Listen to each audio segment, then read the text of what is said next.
प्यारे बच्चों नमस्कार, मैं राकेश कुमार। आज का जो हमारा टॉपिक है कक्षा 12 भौतिक विज्ञान 2024 का पेपर है, कोड है 346 FT। इसको हम आप लोगों को विधिवत हल कराएंगे। तो शुरुआत करते हैं पहले ऑब्जेक्टिव क्वेश्चन से। पहला प्रश्न है,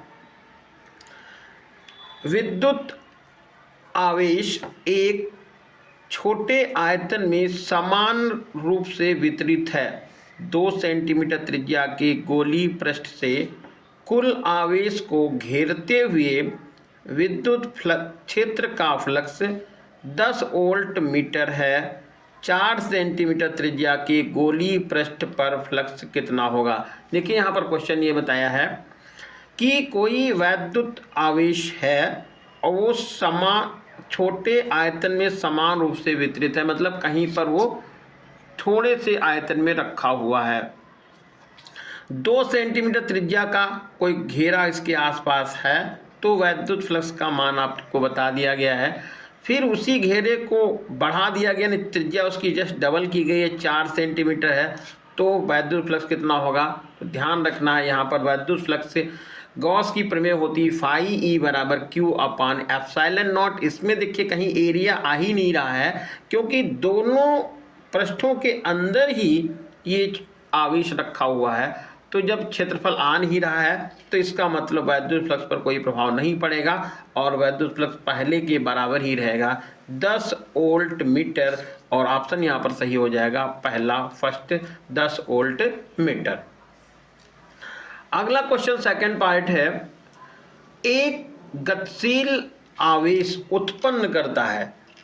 ऑप्शन है केवल वैद्युत क्षेत्र, केवल चुंबकीय क्षेत्र, वैद्युत क्षेत्र तथा चुंबकीय क्षेत्र दोनों, और उपर्युक्त में से कोई नहीं। तो कोई गतिशील आवेश वैद्युत क्षेत्र और चुंबकीय क्षेत्र दोनों उत्पन्न करता है, और यहाँ पर ऑप्शन आपका 3 नंबर सही हो जाएगा, वैद्युत और चुंबकीय क्षेत्र दोनों। अगला क्वेश्चन है, निर्वात में संचरित होने वाली विद्युत चुंबकीय तरंग E equal E0 sine kx minus omega T, B equal B0 sine kx minus omega T से प्रदर्शित है तो होगा। ऑप्शन इसमें दिए हैं E0 इंटू के बराबर B0 इंटू ओमेगा। दूसरा ऑप्शन है E0 B0 इक्वल ओमेगा के, और तीसरा ऑप्शन है E0 ओमेगा बराबर B0 के, और चौथा ऑप्शन है E0 B0 बराबर अंडर रूट ओमेगा के।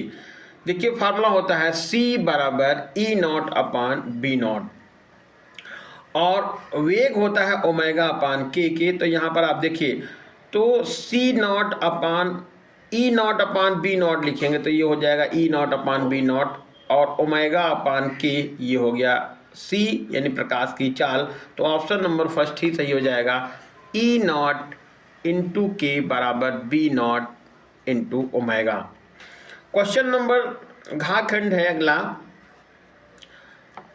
1.2 अपवर्तनांक के पदार्थ से एक उभयोत्तल लेंस बना हुआ है जिनकी दोनों सतह उत्तल हैं। यदि इसको 1.33 अपवर्तनांक वाले जल में डुबा दिया जाए तो वह कार्य करेगा।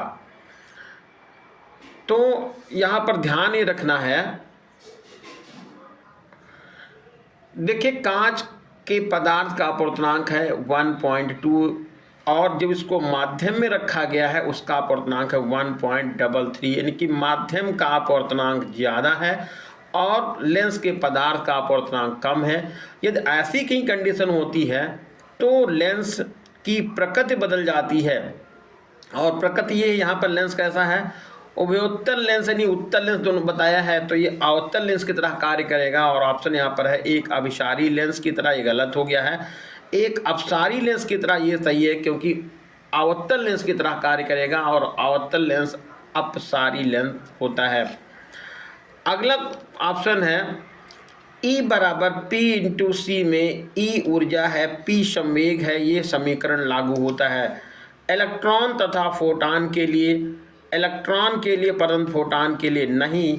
फोटान के लिए परंतु इलेक्ट्रॉन के लिए नहीं, और ना इलेक्ट्रॉन के लिए और ना फोटान के लिए। तो जो समीकरण है E बराबर P×C, यह केवल फोटान के लिए अप्लाई है और इलेक्ट्रॉन के लिए अप्लाई नहीं है, इसलिए ऑप्शन नंबर 3 सही है।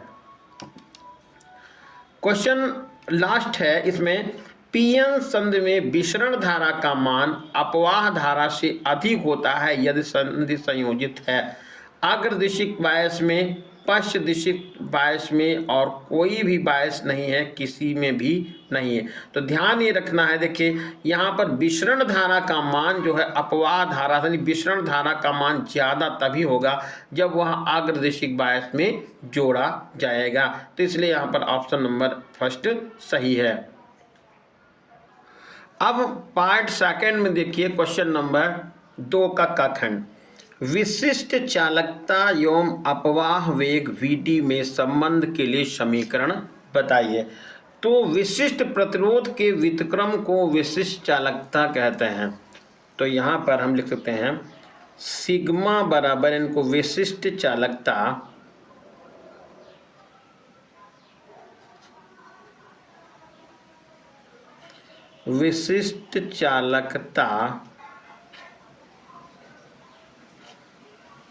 सिग्मा बराबर 1/ρ, और रो को लिखते हैं, रो बराबर होता है E/J। तो सिग्मा बराबर हो जाएगा J/E।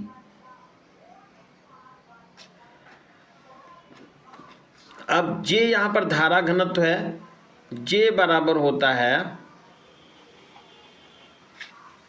I/A, और I बराबर होता है NeAVD। तो हम ये लिख सकते हैं J बराबर NeAVD/A।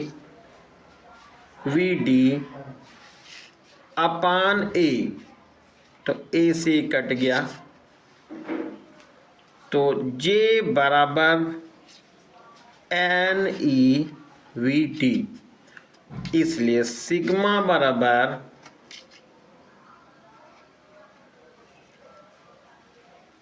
J की जगह पर लिखेंगे NeVD/E, और ये रिलेशन मालूम हो गया विशिष्ट चालकता और अपवाह वेग में। अपवाह वेग यहाँ पर क्या है, Vd है। खाखंड देखिए, एम्पियर का परिपथी नियम लिखिए। तो एम्पियर का परिपथी नियम आपको यहाँ पर लिखना था। क्या है एम्पियर का परिपथी नियम? किसी बंद परिपथ की सीमा के अनुदिश चुंबकीय क्षेत्र B का रेखीय समाकलन पथ द्वारा घिरी नेट धारा I का μ0 गुना होता है। यानी कि यहाँ पर ये है, किसी बंद परिपथ की सीमा के अनुदिश चुंबकीय क्षेत्र B का रेखीय समाकलन पथ द्वारा घिरी नेट धारा I का μ0 गुना होता है।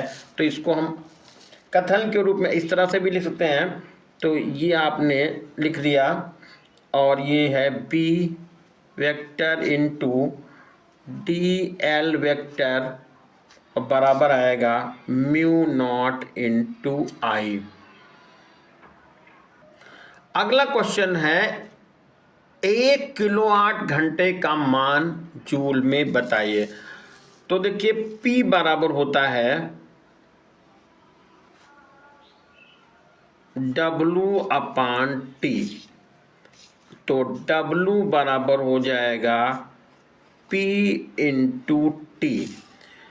P का मान यहाँ पर 1 किलोवाट है, तो 1 ये लिखा और किलो का मतलब हो गया 1000, और टाइम यहाँ पर सेकेंड है लेकिन यहाँ पर किलोवाट घंटा है, तो इसका मतलब हो जाएगा आपका 3600 हो जाएगा। तो एक बार फिर से देखिएगा, पी का मान आपने यहाँ पर वाट लिखा 1, लेकिन 1000 वाट की बात की, किलोवाट की बात की है, तो यहाँ पर 1000 लिख देंगे। टाइम सेकंड में होता है, लेकिन यहाँ पर आपको घंटे में लिखना है, तो 3600 सेकंड हो जाएगा। तो अब देखिए ज़रा, 36 के आगे 5 जीरो लिखना है, तो 36 ये लिख लीजिएगा और 10 की घात 5 लगा दीजिएगा।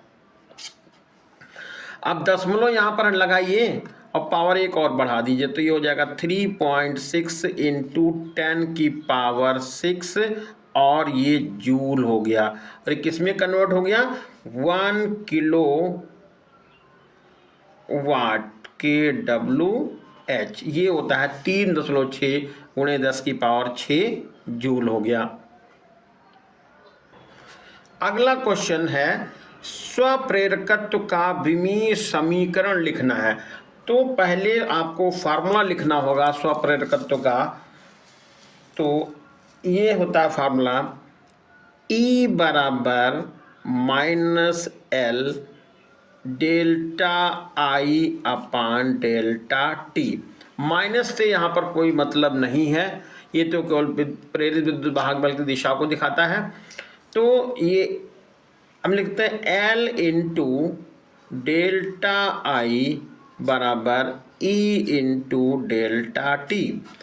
तो एल बराबर होगा E into delta T upon delta I. E है यहाँ पर विद्युत वाहक बल, इसको लिखते हैं ई बराबर डब्लू अपान क्यू। फार्मूला आपको पहले से बताया, डब्लू अपान क्यू। तो यहाँ पर लिख लिया डब्लू अपान क्यू, और यहाँ पर आई डेल्टा आई है, जिसको हम आई भी लिख सकते हैं, और यहाँ पर टाइम लिखा है, ये डेल्टा टी, इसको टी लिख दिया है।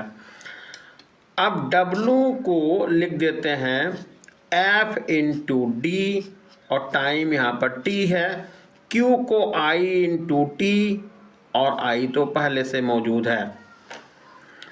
अब बल का विमीय सूत्र लिखना है सबसे पहले, तो हो जाएगा बल का विमीय सूत्र एम एल टी की पावर -2, ये बल हो गया। ये लंबाई हो गई एल, विस्थापन यानी की, और टाइम को टी लिख दिया है। और आई यहाँ पर 2 बार आ रहा था, तो यहाँ पर ए की पावर 2 लिख दिया है, और टाइम यहाँ पर टी है, कैपिटल टी लिख दिया है। अब इन सबको एक साथ लिखना है। देखिए यहाँ पर m और कहीं है नहीं, तो आप यहाँ पर m लिख देते हैं पहले। l देखिए यहाँ पर 1 ये हो गया, ये 2, इनकी l की पावर 2 बन गया यहाँ पे। और t देखिए यहाँ पर कितना है, -1 -2 पहले से था, यहाँ से और 1 जाएगा तो -3, तो t की पावर -3 हो जाएगा, और a की पावर -2 होगा। तो ये विमीय सूत्र निकल गया, ml² टी की पावर -2। यहाँ पर देखिए गलती हो रही है, चेक करिए, देखिए ये टी से टी कट गया, तो यहाँ आपके पास -2 ही बचा, ये -2 होगा। यहाँ ये टी और ये टी कैंसिल हो गया, तो ml² टी की पावर -2 ए की पावर -2, ये इस प्रश्न का हो गया आंसर। अगला क्वेश्चन है, हाइड्रोजन परमाणु की आयनन ऊर्जा 13.6 इलेक्ट्रॉन वोल्ट है। इसके इलेक्ट्रॉन की n बराबर 2 अवस्था में आयनन ऊर्जा कितनी होगी? तो हाइड्रोजन परमाणु की आयनन ऊर्जा है 13.6 इलेक्ट्रॉन वोल्ट। तो यहाँ पर लिख देते हैं हाइड्रोजन परमाणु की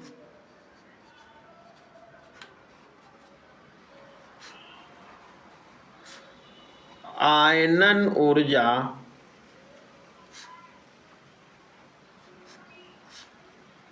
13.6 इलेक्ट्रॉन वोल्ट, ये हो गया। अब यहाँ पर n बराबर 2 अवस्था में ऊर्जा निकालनी है आयन की, तो पहले लिखे हाइड्रोजन परमाणु की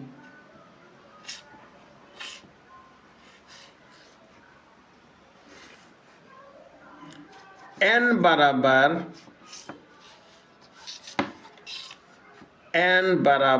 2 अवस्था में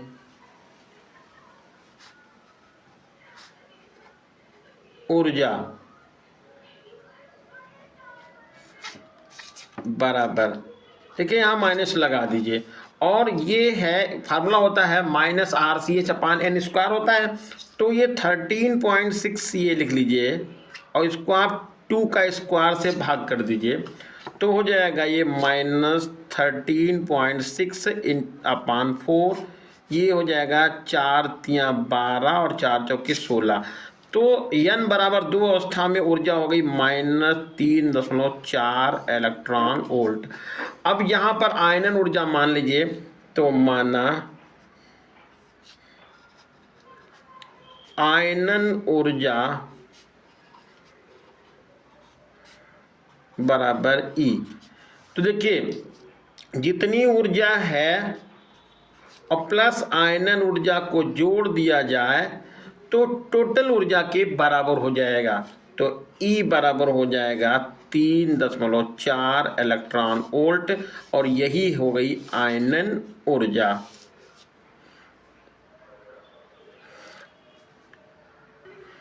अगला क्वेश्चन है तरंगाग्र की परिभाषा लिखनी है।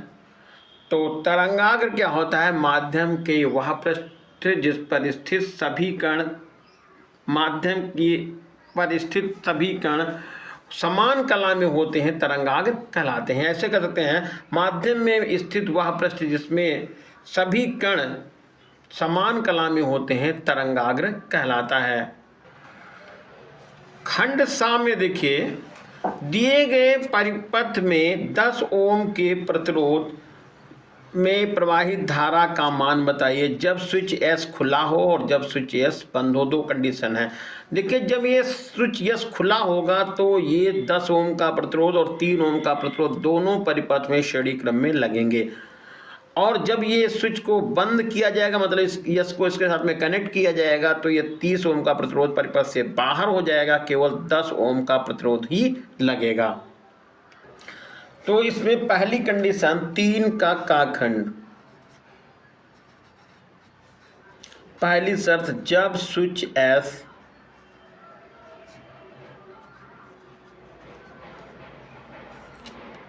यस खुला है।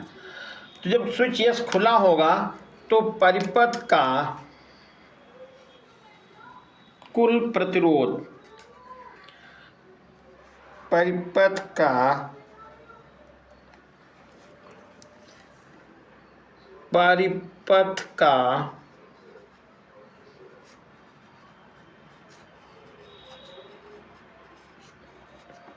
कुल प्रतिरोध।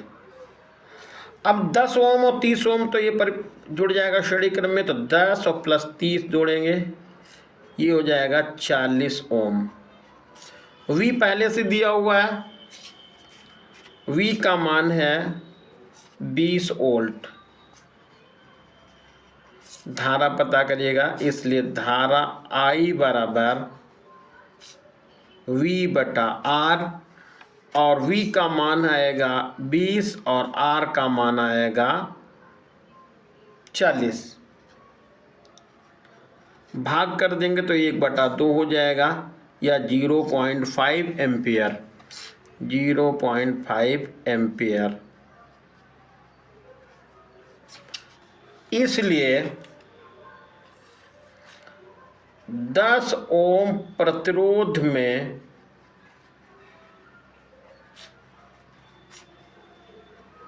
धारा बराबर 0.5 एम्पियर। अब जब स्विच एस बंद होगा, सेकंड कंडीशन में जब स्विच एस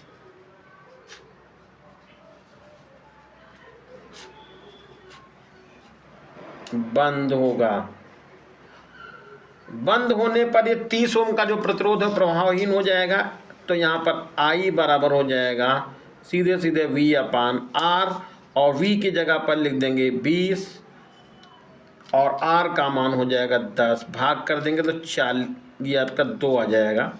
I बराबर होगा 2 एम्पियर, 2 एम्पियर।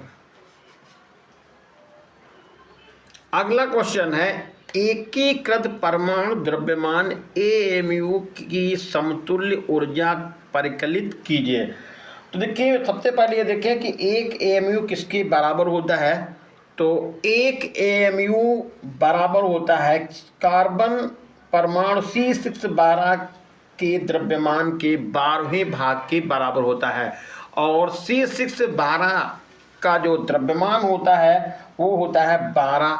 तो यहाँ पर लिख सकते हैं एक AMU बराबर एक AMU बराबर 1/12 और ब्रैकेट में लिखेंगे C12 यानी कार्बन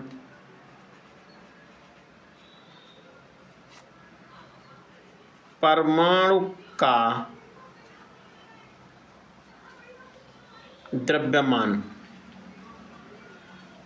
यानी कार्बन परमाणु के द्रव्यमान के 12वें भाग के बराबर होता है एक AMU का द्रव्यमान।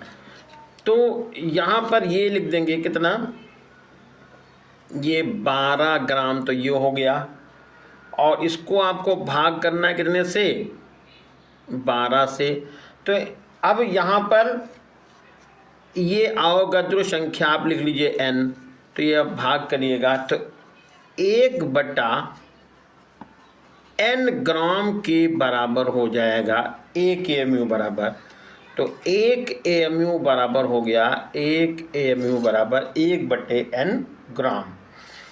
तो एक AMU बराबर 1/n का मान आपको पता है 6.02 गुणे 10 की पावर 23। ये अवोगाद्रो संख्या होती है। तो इसको आप हल कर लेंगे तो हल करने पर ही आपका मान मिल जाएगा 1 दशमलव, इसको आप हल कर लीजिएगा अपने आप, 66 गुणे 10 की पावर -24 ग्राम, क्योंकि ऊपर से मात्रक हम ग्राम में लिख के आए हैं। अब इसको किलोग्राम में बदलना तो एक 10 की पावर इसके साथ 3 और बढ़ा दीजिएगा तो 1.66 इंटू 10 की पावर -27 किलोग्राम। अब इतने को आपको ऊर्जा में कन्वर्ट करना है। तो यहाँ पर लिखेंगे आइंस्टीन के समीकरण के अनुसार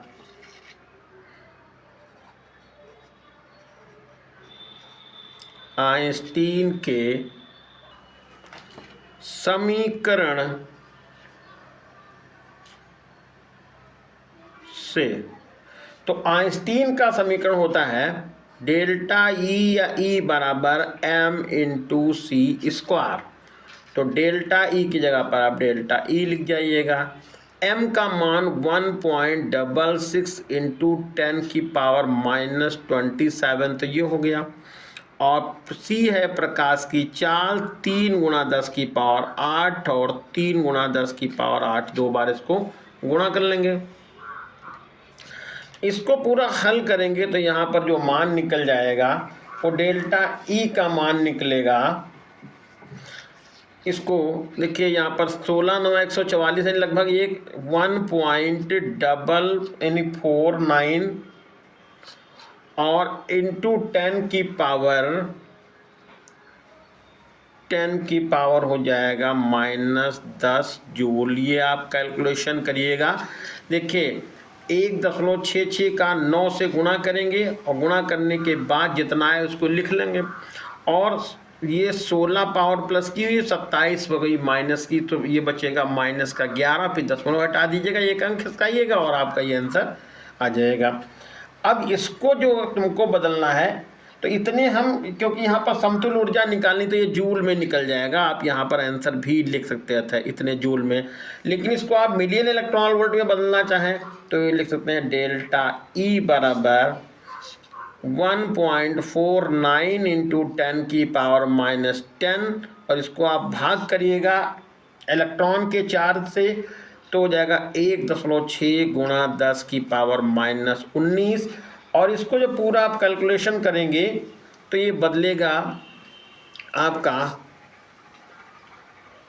0.931 इंटू 10⁹ इलेक्ट्रॉन वोल्ट। ये आपको इसमें इतना आंसर मिल जाएगा। यहाँ पर भी छोड़ सकते थे। अब इसको क्या करिएगा, यहाँ पर इसको आप मिलियन इलेक्ट्रॉन वोल्ट में ये 10⁶ से इसको डिवाइड कर दीजिएगा तो हो जाएगा 931 मिलियन इलेक्ट्रॉन वोल्ट। यानी इसको 10⁶ से आप इसको क्या कर देते हैं, यदि भाग कर देते हैं तो ये इलेक्ट्रॉन वोल्ट इसमें बदल जाएगा मिलियन इलेक्ट्रॉन वोल्ट में। और यहाँ पर एक आंसर आपको यहाँ से फाइनली पता चल गया, 1 AMU बराबर हुआ 931 मिलियन इलेक्ट्रॉन वोल्ट। अगला देखिए क्वेश्चन है, एक समान चुंबकीय आघूर्ण M1 बराबर M2 के दो चुंबक दिए गए चित्र के अनुसार रख दिए गए हैं। यदि चुंबक A1 के द्वारा बिंदु P पर चुंबकीय क्षेत्र की तीव्रता 2 × 10⁻⁷ टेस्ला है तो दोनों चुंबकों के कारण परिणामी चुंबकीय क्षेत्र की तीव्रता कितनी होगी वह निकालनी है। देखिए यहाँ ये चुंबक है, एक चुंबक ये A1 है, चुंबकीय आघूर्ण ये चुंबक A1, दूसरा है A2। तो यहाँ पर ये देखिए इसका सिरा N है, ये सिरा S है, ये सिरा N है और ये S है। ये एक दूसरे के लंबवत रखे हुए हैं। इनकी मध्य बिंदु से P तक की दूरी देखिए D है। यहाँ भी मध्य बिंदु से यहाँ पर दूरी कितनी है, D है। तो इसका चित्र देखिए मैंने यहाँ पर बना लिया है, ये चित्र बनाया है, ये देखिए। अब यहाँ पर ध्यान दीजिएगा कि जो चुंबक यहाँ पर A1 है, इसकी वजह से चुंबकीय क्षेत्र की तीव्रता होगी वो N से दूर होगी, मतलब इस साइड होगी, ये इधर की तरफ। इसको हम B1 लिख लें, ये हो गई। अब इधर देखिए इसकी जो ये हुई अच्छी स्थिति, ये हो गई कौन सी, अच्छी स्थिति। इसमें चुंबकीय क्षेत्र की तीव्रता N से S की तरफ होगी, तो ये हमने चुंबकीय क्षेत्र की दिशा ऐसे यहाँ दिखा दी, जिसको लिखा है यहाँ पर B और 2 हो गया है। ये चीज यहाँ से आपको पता हो गई।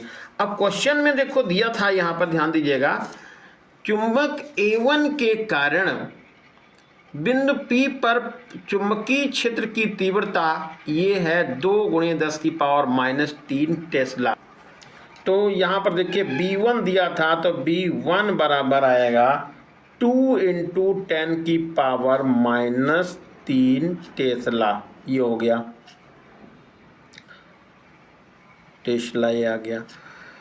अब B2 का मान निकालना होगा। देखिए दोनों चुंबक तो एक जैसा ही है, तो यहाँ हम लिख सकते हैं B1 बराबर μ0/4π और 2m/r³ ये फार्मूला बनता है। तो यहाँ पर जो m का जो मान है वो दिया हुआ है M1 के रूप में, तो आप यहाँ पर लिख सकते हैं B1 बराबर μ0/4π और 2m1 दूरी कितनी थी, D थी, तो D ये क्यूब हो गया। इसका मान आपको दिया था 2 × 10⁻⁻3, तो μ0/4π ये मान आपको दिया हुआ है और 2m1/d³। अब यदि हम बात करते हैं B2 की, तो B2 बराबर ये हो गया निरक्षीय स्थिति में, और निरक्षीय स्थिति में जो फार्मूला होता है वो यहाँ पर 2 हट जाता है, μ0/4π m/r³। तो लिखेंगे B2 बराबर आएगा μ0/4π गुणा m2/r³, m2/d³। अब देखिए क्वेश्चन में पहली लाइन में लिखा था m1 और m2 आपस में बराबर है, तो चाहे m1 कहें चाहे m2 कहें बात तो एक ही है। तो यदि यहाँ पर हम 2 से ऊपर नीचे गुणा कर दें तो हमारे पास ये निकल जाएगा B2 बराबर μ0 अपान 4 पाई 2m2 अपान d³ इंटू 2। अब इतने को यदि आप ध्यान दें तो इतने को कह सकते हैं समीकरण नंबर 1 के अनुसार, मतलब चाहे इसको हम समीकरण नंबर 1 लिख दें, ये तो इसको लिख सकते हैं B2 बराबर आएगा, तो ये तो B1 हो गया, चाहे आप B1 मान डाल दें चाहे ऐसे ही लिख लें, तो ये हो जाएगा B1 अपान 2। और B1 का मान लिखना है तो आप लिख सकते हैं कितना, 2 इंटू 10⁻³ अपान 2 कैंसिल हो गया, तो ये B2 बराबर निकल गया 10⁻³ टेस्ला। ये चीज़ आपको यहाँ से B2 की वैल्यू पता चल गई। अब यहाँ पर पूछा गया था दोनों चुम्बकों के कारण परिणामी चुंबकीय क्षेत्र, तो अब जरा चित्र पे फिर वापस आ जाइए।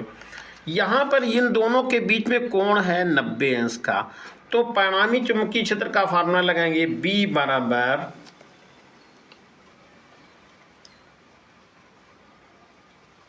√ B1 स्क्वायर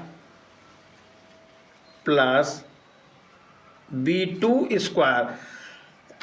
अब B1 की जगह पर आप लिख देंगे 2 इंटू 10⁻³ का होला स्क्वायर, और B2 की जगह पर लिखेंगे 10⁻³ का होला स्क्वायर, और पूरे का लग गया √।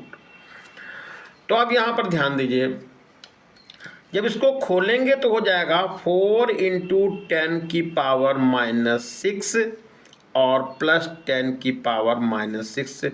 अब 10⁻⁻6 ले लीजिए आप कॉमन, तो जब कॉमन ले लेंगे इसको बाहर निकालेंगे तो 10⁻³ माइनस का बन जाएगा, तो 10⁻³ और इधर 4 बचा, इधर 1 बचा, 4 और 1 मिलके 5 आ जाएगा, √, ये 5 हो जाएगा। तो फाइनली हमारा आंसर मिल गया B बराबर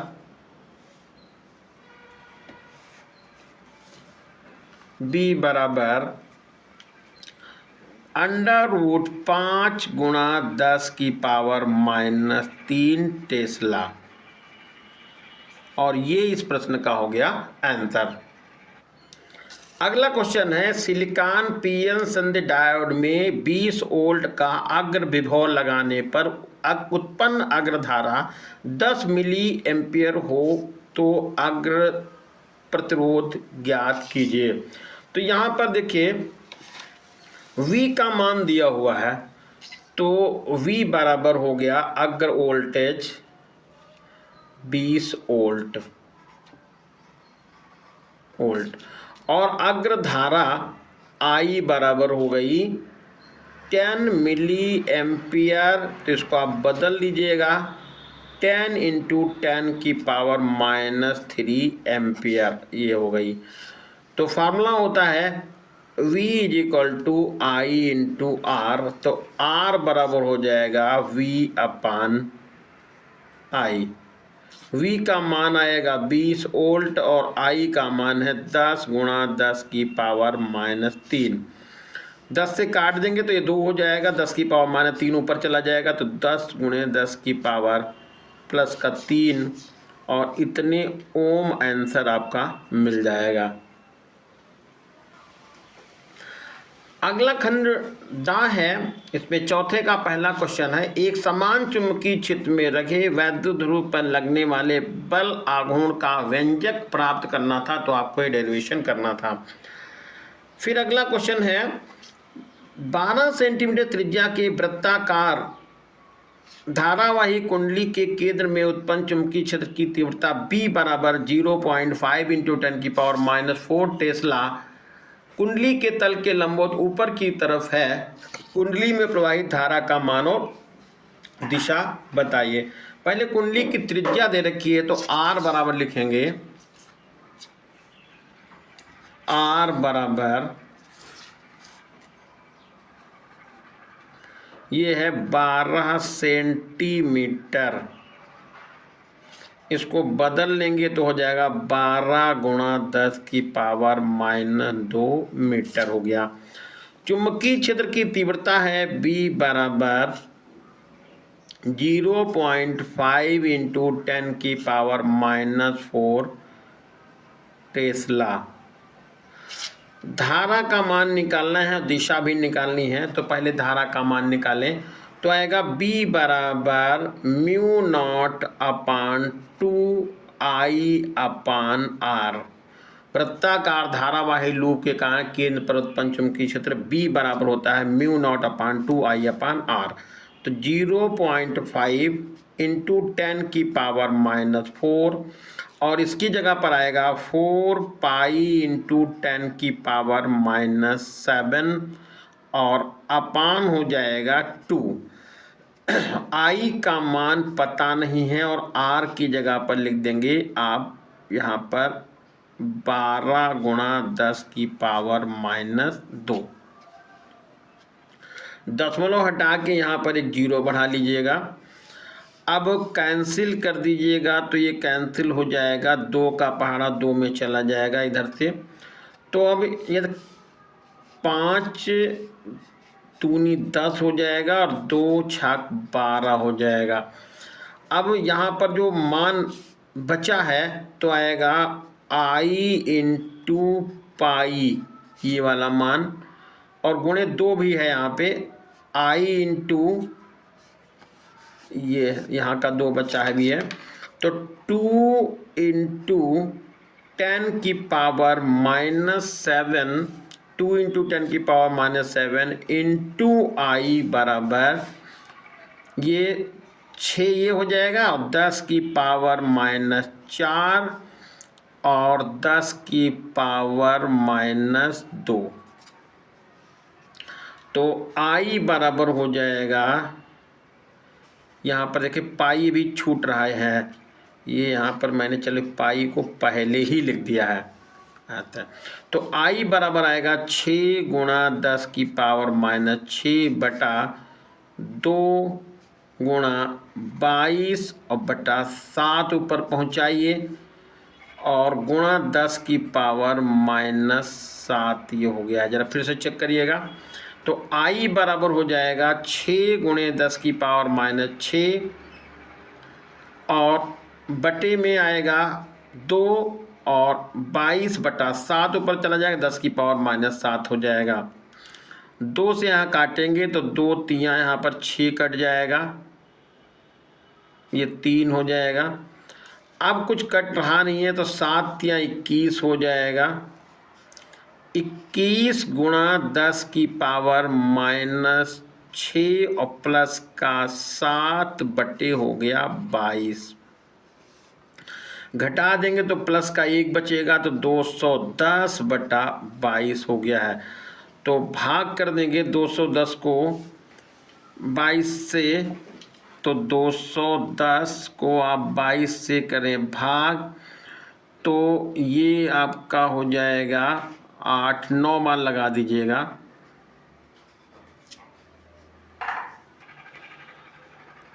तो 2 9 18 का 8 हो गया है और 2 9 18 को 19 198 हुआ। यहाँ पर ये आपका ये बचेगा 2 और ये होगा 12।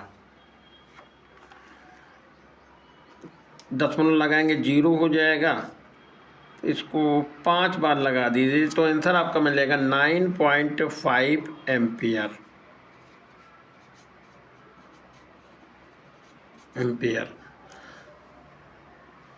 अगला क्वेश्चन था पूर्ण आंतरिक परावर्तन तथा क्रांतिक कोण से क्या होता है, प्रकाशिक तंत्र किस सिद्धांत पर कार्य करता है। तो प्रकाशिक तंत्र जो तंत्र है वो पूर्ण आंतरिक परावर्तन तथा क्रांतिक कोण क्या होता है ये आपको बताना था, और प्रकाशिक तंत्र किस सिद्धांत पर कार्य करता है, और प्रकाशिक तंत्र पूर्ण आंतरिक परावर्तन के सिद्धांत पर कार्य करता है।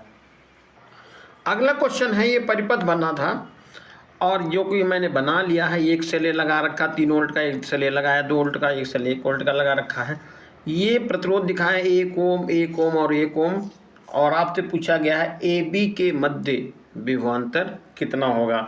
देखिए यहाँ पर बहने वाली धारा को I1 मान लें, इसको I2 बोल दें और इसको I3 बोल दें। तो यहाँ पर धारा, ये तीनों धाराएं आके ए पे मिल रही हैं, तो यहाँ हम लिख सकते हैं I1 प्लस I2 और plus I3 is equal to 1। अब यहाँ पर बिंदु आप मान लीजिए ए बी सी डी। यहाँ पर देखिए पहले से तो लिखा है ए, तो इसको लिखने की ज़रूरत नहीं थी। ए लिखिए, यहाँ पर आप बी लिख लीजिए और इसको सी कर ली, बी भी ना लिखिए, यहाँ पर ए भी हटाइए क्योंकि ये पहले से ए बी बिंदु लिखे हुए हैं। यहाँ पर हमने पी लिख लिया है, ये ए हो गया, यहाँ पर क्यू लिखा, यहाँ आर लिखा, यहाँ पर एस लिख लिया है, और ये बिंदु आपका ए और ये बी तो लिखा था पहले से। तो अब यहाँ पर लिखेंगे सबसे पहले किरचॉफ के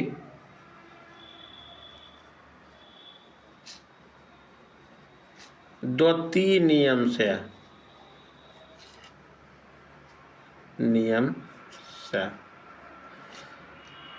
बंद पास ऊपर का लिखते हैं, ये ऊपर का कौन सा, P A B S P में, P A B S P में। देखिए यहाँ पर धारा कौन सी है, ये धारा I1 है, तो आप I1 लिख लीजिए, I1 इंटू 1, ये सपोर्ट में हो गई, ये धारा I2 होगी विपरीत, क्योंकि आपने माना है ए से बी और यहाँ पर धारा आ रही इधर से इधर की तरफ, तो -I2 इंटू 1 और बराबर होगा लगने वाले विद्युत वाहक बलों के बीच बढ़ती होगी, तो 3 - 2, 3 सपोर्ट में है, 2 माइनस पे उल्टा हो गया, माइनस कर दिया है, तो हो जाएगा ये I1 -I2 बराबर समीकरण नंबर 1, ये हो गया I1 -I2 बराबर 1। अब लिख लीजिए बंद पास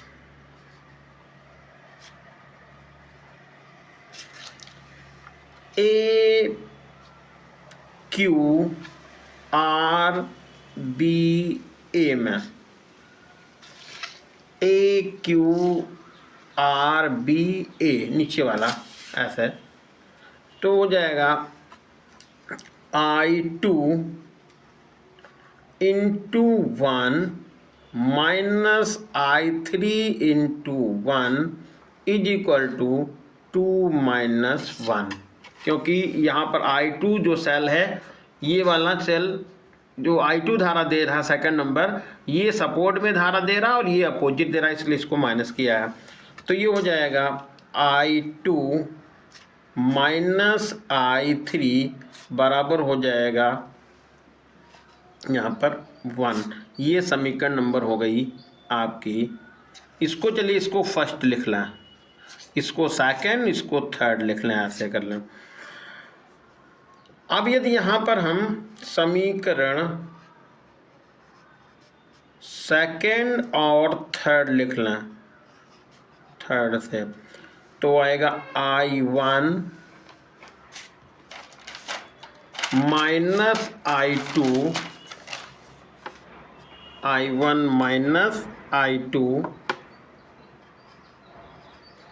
बराबर 1 है, और I2 माइनस I3 बराबर 1 हो गया है। यदि इन दोनों को यदि हम जोड़ते हैं यहाँ पे, तो ये गया कट और यह हो जाएगा I1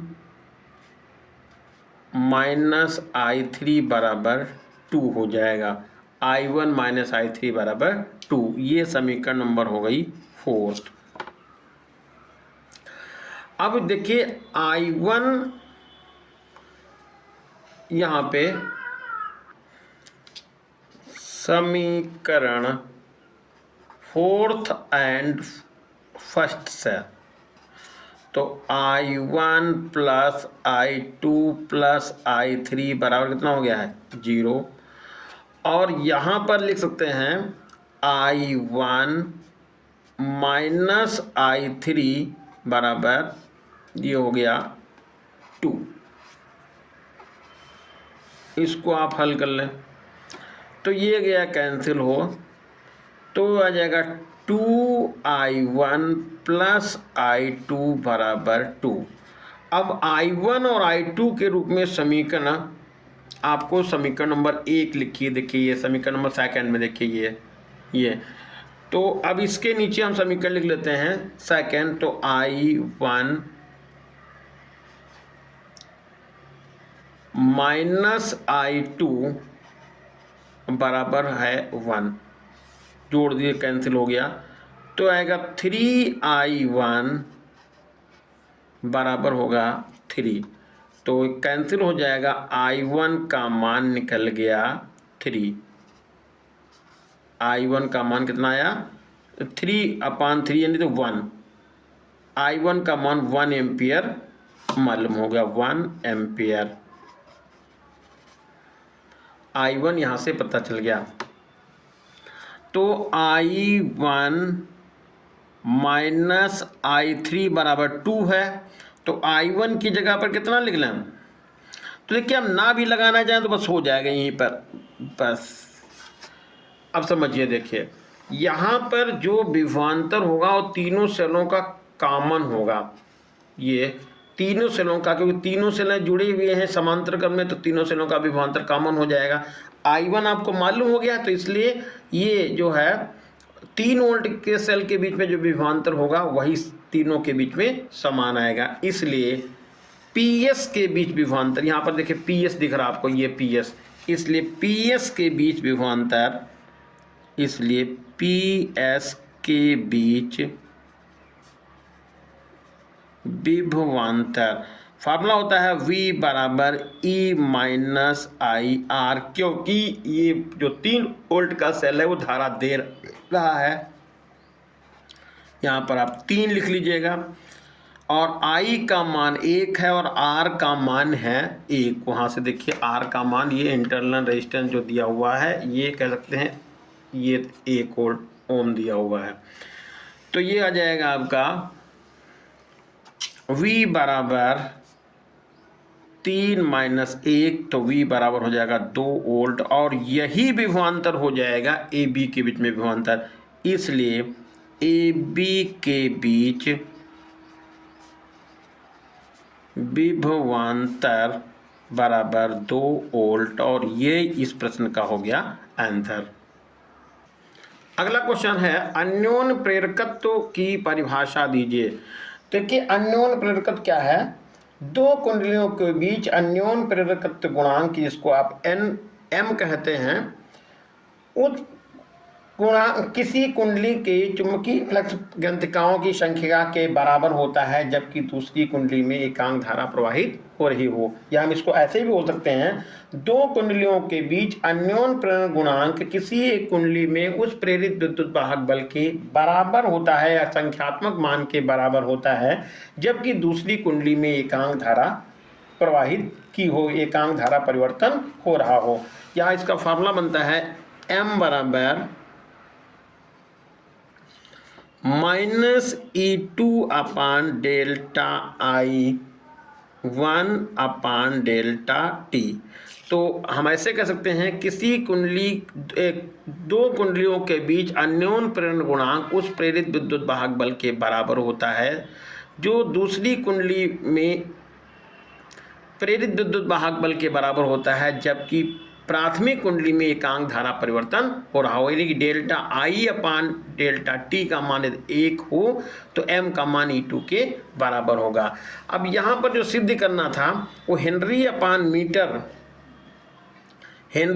मीटर बराबर न्यूटन प्रति एम्पियर स्क्वायर है, तो ये हम लिख सकते हैं यहाँ पर M बराबर E अपान डेल्टा I1 और अपान डेल्टा T।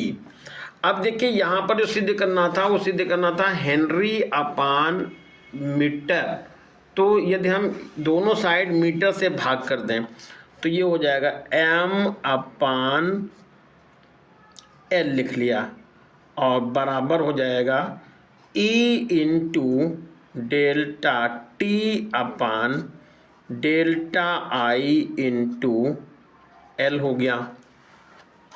तो ये तो हेनरी अपान मीटर हो ही गया। अब इसका जो मान है न्यूटन प्रति एम्पीयर स्क्वायर लाना है, तो यहाँ पर लिखेंगे W अपान क्यू, E बराबर W अपान क्यू होता है।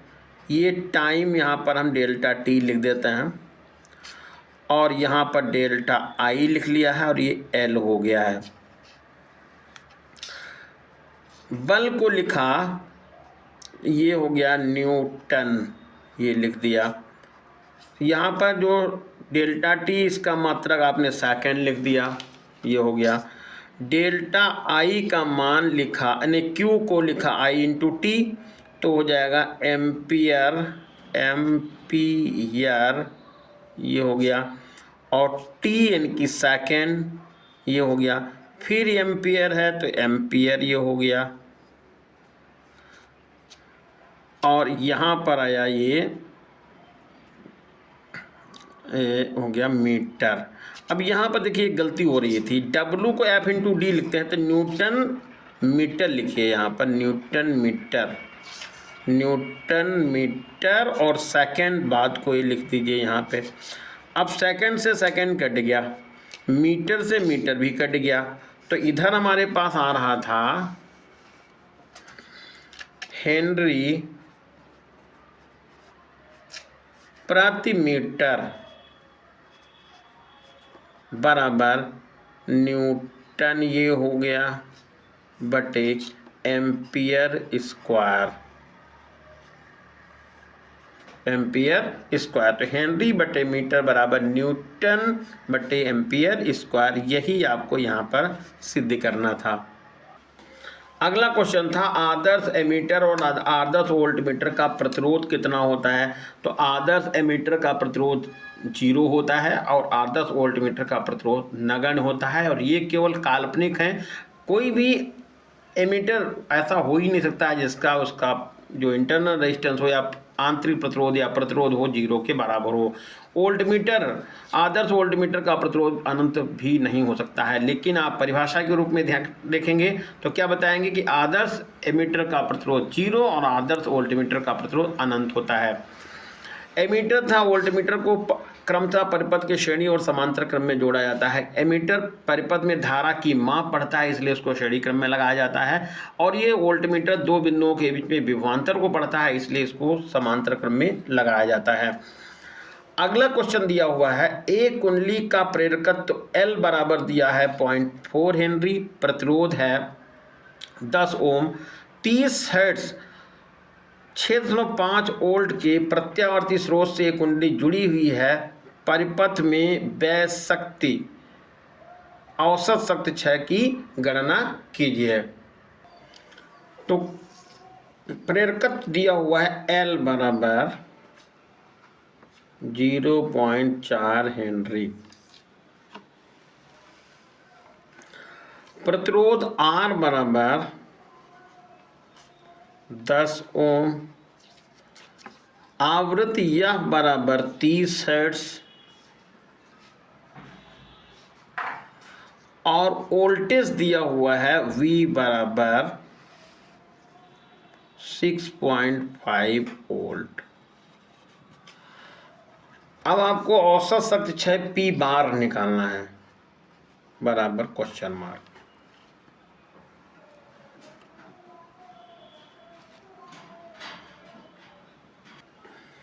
तो XL बराबर होता है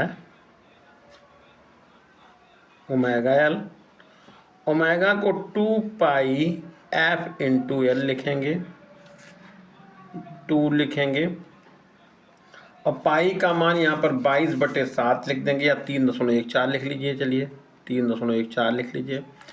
F का मान दिया हुआ है 30 हर्ट्ज, तो 30 यहाँ पर लिख लीजिएगा, और L का मान है 0.4। तो यहाँ पे दशमलव हटा के ये कर लीजिए 0, ये 0 कट गया, तो ये आएगा आपका 6 चौक 24, तो 24 2 3 6, 6 चौक 24, 24 गुणा 3.14, तो ये हमारा यहाँ एक्सेल अभी निकल गया। इतना ही ओम लिखे, बात को गुणा कर लेते हैं, एक्सेल निकल गया। तो इसका गुणा करेंगे, तो इसका गुणा किया, देखिए 3.14 का 24 से तो गुणा हो गया 75.36, तो ये आंसर मिल गया XL बराबर 75.36, तो इसको 75 ही लिख सकते हैं, ये हो गया 75 ओम। अब Z निकालना है, तो Z बराबर होगा R स्क्वायर, Z बराबर R स्क्वायर प्लस XL का होल स्क्वायर, तो Z बराबर R का मान है, प्रतिरोध है 10 ओम, तो 10 ओम लिख लीजिए, 10 का स्क्वायर हो जाएगा 100, और ये 75 का ये होल स्क्वायर बन जाएगा। तो Z बराबर आएगा, देखिए ये तो 100 ये लिख लिया, चलिए अब इसको ऐसे लिख लें, 10 का स्क्वायर कर लें, आप 100 लिख लें, और 75 का जब स्क्वायर करेंगे तो ये हो जाएगा 25 और 7 8 56, ये इतना बन जाएगा। तो जब इसका वर्गमूल निकालेंगे तो Z बराबर जोड़ करके, तो ये हमारे पास हो जाएगा 65 नहीं, ये आएगा 5625 है, तो आ जाएगा ये 5725, और ये जब वर्गमूल निकालेंगे तो लगभग 75 के ही आसपास आ जाएगा। इसका वर्गमूल मैं लिख लेता हूँ 75.66 ओम, ये निकल गया Z बराबर। अब यहाँ पर औसत शक्ति क्षय निकालनी है, तो आ जाएगा P बार बराबर VRMS into IRMS into cos phi, तो VRMS और I बराबर होता है VRMS अपान 2, तो ये हो जाएगा ये VRMS ये आएगा, और I बराबर होता है V अपान R, तो V अपान Z यहाँ लिख सकते हैं, तो VRMS फिर लिख दीजिए आप VRMS अपान Z, और इंटू cos फाई को लिखते हैं R अपान Z।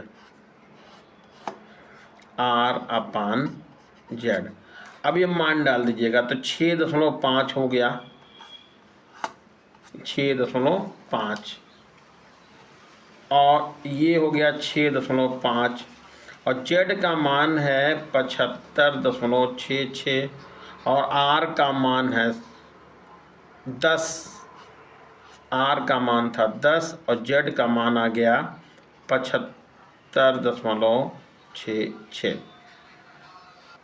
अब इसको हल करेंगे, देखिए दशमलव यहाँ हटा दीजिए तो 2 अंक नीचे बढ़ा दीजिए, 2 अंक 0 बढ़ गए, और यहाँ दशमलव हटाएंगे तो 2 0 बढ़ाएंगे, और यहाँ दशमलव हटाएंगे तो 2 0 और बढ़ा देंगे, तो अब आपके ये वाले 2 0 और ये 2 0 तो कट गए। अब गुणा करना रह गया है 65 गुणे 65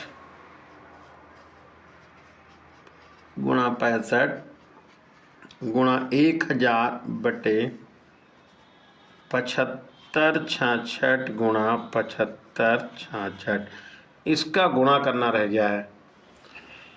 इसका जब गुणा करेंगे तो ये आ जाएगा 6 सती 42 हो जाएगा, 42 और 55 25, 42 25 और आगे 3 0 लगाएंगे, 1 2 3 0 लगा देंगे, और इसका गुणा हो जाएगा 57 244 और 356, कुछ ये गुणा इधर बन जाएगा। इसको जब आप भाग करेंगे तो भाग करने पर नंबर ये मिल जाएगा 0.0307, 0.738। तो ये हमारा आंसर मिल जाएगा 0.074 और वाट, ये आंसर होगा। अगला क्वेश्चन था मैक्सवेल की विस्थापन धारा की व्याख्या कीजिए। इसका समीकरण लिखना है और इनके बीच में चालन धारा और विस्थापन धारा के बीच में कालांतर कितना होता है वो लिखना था। अगला क्वेश्चन था प्रकाश का व्यतिकरण क्या होता है। समपोषी व्यतिकरण और विनाशी व्यतिकरण के विषय में आपको यहाँ पर लिखना था। अथवा क्वेश्चन था प्रकाश के ध्रुवण से आप क्या समझते हैं। पोलराइड के सिद्धांत, उनके दो उपयोगों को आपको लिखना था। तो ये सब थ्योरिकल क्वेश्चन थे। अब अगला देखिए, यहाँ पर ये क्वेश्चन दिया हुआ है 2.5 इलेक्ट्रॉन वोल्ट के कार्यफलन वाले धातु में 4000 एंगस्ट्रॉम की तरंगदैर्घ्य का प्रकाश डालने पर उत्सर्जित फोटो इलेक्ट्रॉन की अधिकतम वेग कितना है और उसका रेखीय संवेग कितना है। तो यहाँ पर कार्यफलन दिया हुआ है, तो यहाँ लिख लीजिएगा W बराबर 2.5, W बराबर आएगा इलेक्ट्रॉन वोल्ट, इसको 2.5 और 1.6 गुणा 10 की पावर -19 गुणा करके जूल में लिख लीजिए। तो ये हो जाएगा 16 पंचे 80 और 16 दूना 32 और 8 40 हो जाएगा। तो 40 ये लिख लीजिए और यहाँ पर दशमलव लगाएंगे 2 अंक बाद, तो ये दशमलव यहाँ लग गया, 10 की पावर हो गया -19। तो W का मान आपका निकल जाएगा 4 गुणा 10 की पावर -19 जूल, ये हो गया। लैम्डा दिया हुआ था, लैम्डा का मान है 4000, तो 4000 गुणे 10 की पावर -10 ये मीटर हो जाएगा। तो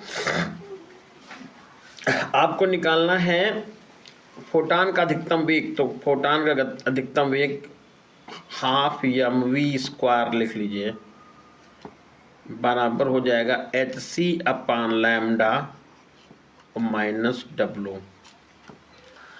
h का मान दिया हुआ है 6.6 गुणे 10 की पावर -34 और 3 गुणे 10 की पावर 8, एक क्वेश्चन पेपर में लास्ट में दिया हुआ है।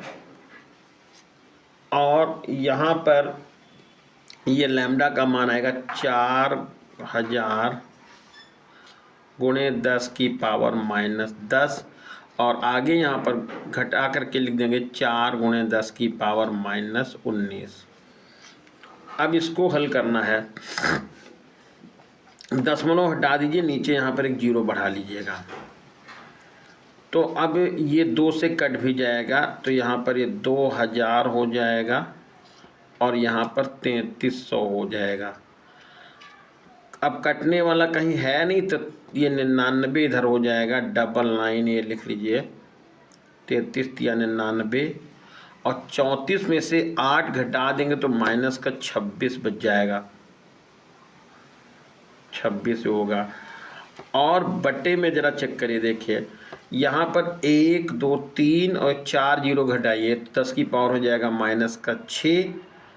1 2 3 4 0 घटाएंगे, 10 की पावर -6 ऊपर जाएगा तो प्लस, ये हो जाएगा +6 और बटे में 2 आ जाएगा। इसको भाग कर देंगे तो हो जाएगा 2 चौके 8 और 19 2 9 18 2 पंचे 10। तो ये और माइनस यहाँ पर लिखेगा 4 गुणा 10 की पावर -19, ये लिख लेंगे। अब इसको जब गुणा करेंगे तो ये यहाँ पर लिखेंगे 4.95 लिख लीजिए और 26 में से 6 घटा देंगे तो बचेगा 20 और पावर हमने एक इधर खिसकाई, 10 की पावर -19 हो जाएगा। तो ये होगा 19, 10 की पावर -19। इसमें से घटा देंगे 4 गुणे 10 की पावर -19, 10 की पावर -19 कॉमन आप ले लीजिए तो आपका बच जाएगा 0.95 गुणे 10 की पावर -19। ये आपको बराबर हुआ ½ mv² के, 12mv²। तो इलेक्ट्रॉन का द्रव्यमान आपको वैसे पता है, तो इलेक्ट्रॉन का द्रव्यमान इसमें दिया भी है। इलेक्ट्रॉन का द्रव्यमान 9×10⁻³ किलोग्राम। तो आप लिखेंगे mv² बराबर आ जाएगा 0.95 × 10⁻⁻19 और बटे में हो जाएगा, ये 2 चला जाएगा ऊपर और m आएगा 9.1 × 10⁻⁻31 हो जाएगा। दशमलव यहाँ से हटाइए, यहाँ से दशमलव हटाइए तो एक नीचे यहाँ पर एक 0 बढ़ जाएगा, क्योंकि यहाँ पर दशमलव के बाद 2 अंक हो जाएंगे, यहाँ भी दशमलव के बाद 2 अंक हैं। 2 से इसको काट देंगे, 2 पंचे 10 और काटेंगे तो ये 19 आ जाएगा, 19 पंचे 95। तो v² बराबर हो जाएगा 19/91 × 10⁻⁻19 और गुणे 10⁻⁻, ये प्लस का 31 हो जाएगा। अब इसको हल करेंगे तो ये मान आ जाएगा 0.2087 × 10⁻+12 हो जाएगा। तो v बराबर आएगा, अंडर रूट निकाल लीजिए, 0.2087 × 10⁻12 होगा। वर्गमूल निकालेंगे तो v बराबर हो जाएगा 0.45 और गुणे 10⁻6। तो चाहे यहाँ पर आप लिख लीजिएगा v बराबर 4.5 गुणे 10⁻5 मीटर/सेकेंड। तो ये आपका वेग मालूम हो गया। तो अब निकालना था संवेग, रेखीय संवेग।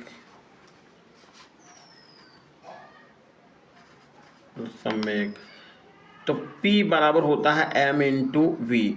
m की जगह पर आपको क्या लिखना है, इलेक्ट्रॉन का द्रव्यमान लिखना है, तो 9.1 × 10⁻31 और वेग का मान आया है 4.5 × 10⁻6।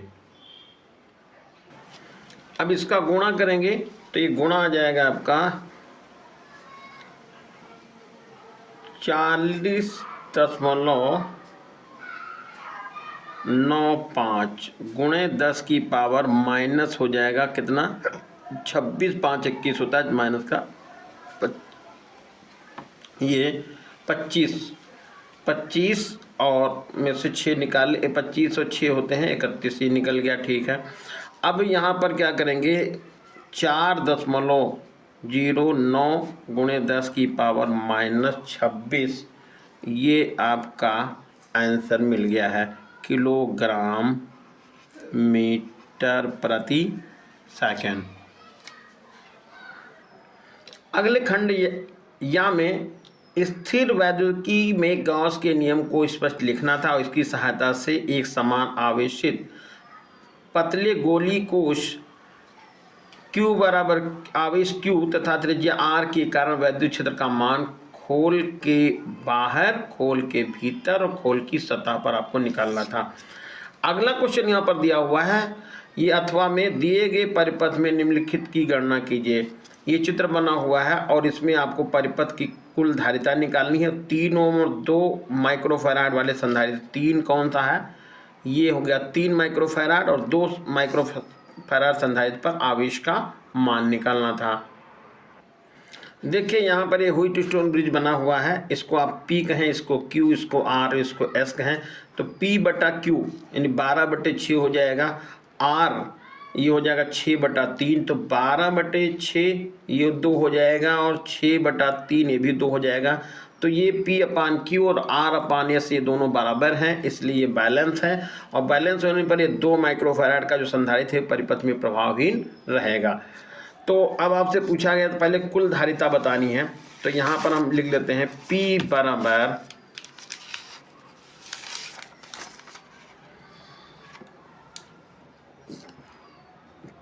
P बराबर 12 माइक्रोफैराड, 12 Q बराबर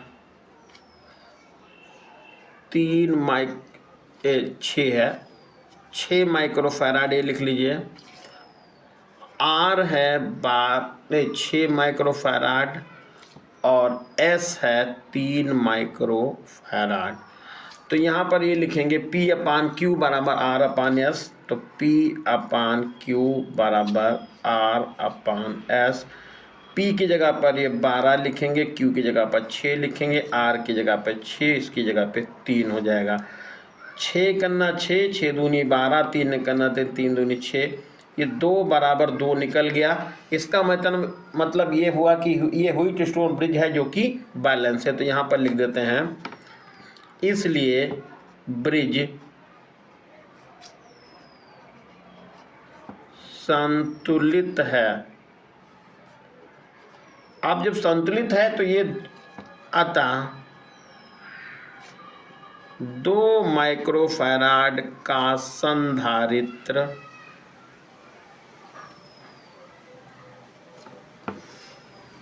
परिपथ में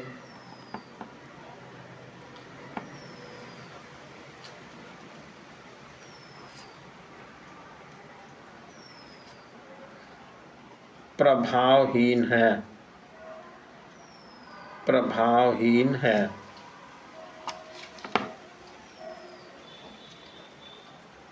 यहाँ पर देखिए, ए मान लीजिए, यहाँ पर बी, यहाँ पर सी, यहाँ पर डी। तो ए बी सी के बीच धारिता, ए बी सी के बीच धारिता, ए बी सी के बीच धारिता, तो 1/C, क्योंकि ये दोनों श्रेणी क्रम में जुड़े हुए हैं, तो 1/C यानी ये 12 होगा और प्लस 1/6 हो जाएगा। तो 1/C लघुत्तम यहाँ पर 12 ले लेंगे, तो ये 2 हो जाएगा, प्लस का 3 हो जाएगा, 2 और ये 12, 3 हो गया। तो अब इसको देखेंगे, 1/C बराबर 3/12 हो गया, काट देंगे तो 4 हो गया। तो C बराबर कितना निकल गया? 4। तो ए बी सी के बीच में धारिता हो गई 4 माइक्रोफैराड। अब लिख लेंगे ए डी सी के बीच में, ए डी सी के बीच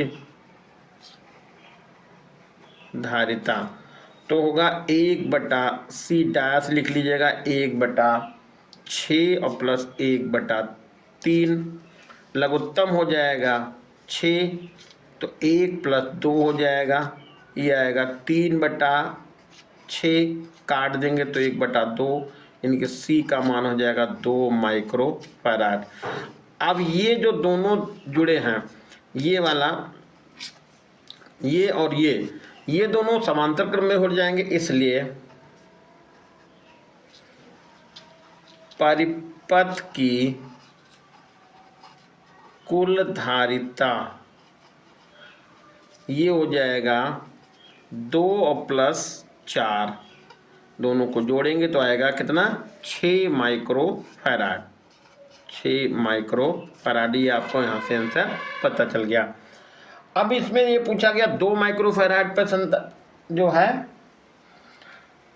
2 और 3 माइक्रोफैराड पर संधारित्र में आवेश कितना है। तो 3 माइक्रोफैराड पे निकालना है, तो पहले निकालिए Q बराबर C × V से।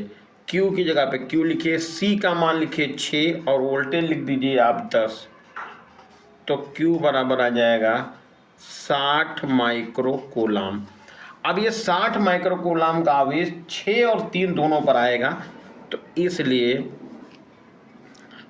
3 माइक्रोफैराड पर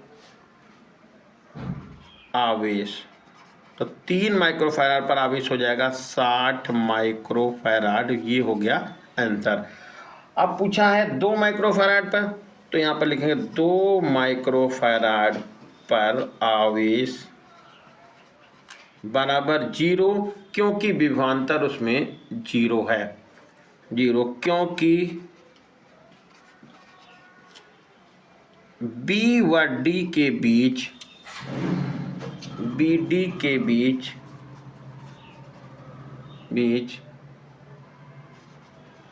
विभवांतर 0 है।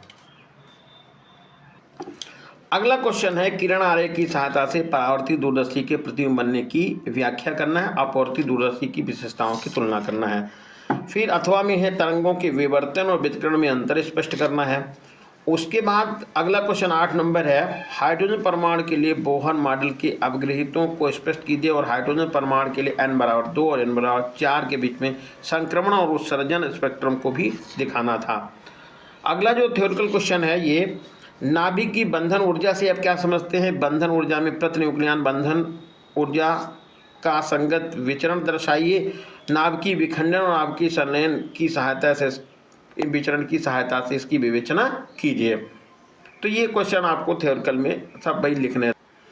अगला क्वेश्चन था एन टाइप अर्धचालक की चालकता की गणना कीजिए। आंकड़े दिए हुए हैं। चालन इलेक्ट्रॉनों का घनत्व दिया हुआ है, कोटरों का घनत्व दिया हुआ है, इलेक्ट्रॉनों की गतिशीलता दे रखी है और कोटरों की गतिशीलता दे रखी है। देखिए इसमें दिया है चालन कोट इलेक्ट्रॉनों का घनत्व। चालन इलेक्ट्रॉनों के घनत्व को आप लिखेंगे Ne।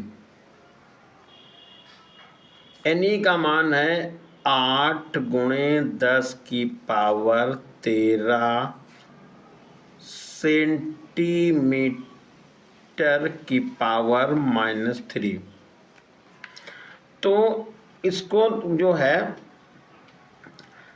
ये जो घनत्व चेंज करना है उसमें मीटर क्यूब में, तो Ne बराबर देखिए 10⁻6 इसमें ऐड कर दीजिए तो हो जाएगा 8 × 10⁻19 और प्रति मीटर क्यूब ऐसे लिख सकते हैं, प्रति मीटर क्यूब। इस तरह से कोटरों का घनत्व लिखना है तो कोटरों के घनत्व को NH लिख देंगे। N होल मतलब ये आ जाएगा 5 × 10⁻12 और ये भी है प्रति सेंटीमीटर क्यूब। तो इसको बदलना है घन मीटर में तो आएगा NH बराबर 5 × 10⁻12 और 6 होगा 18 प्रति मीटर क्यूब ये आ गया। अब है इलेक्ट्रॉनों की गतिशीलता। तो इलेक्ट्रॉनों की गतिशीलता यहाँ पर लिखेंगे इलेक्ट्रॉनों की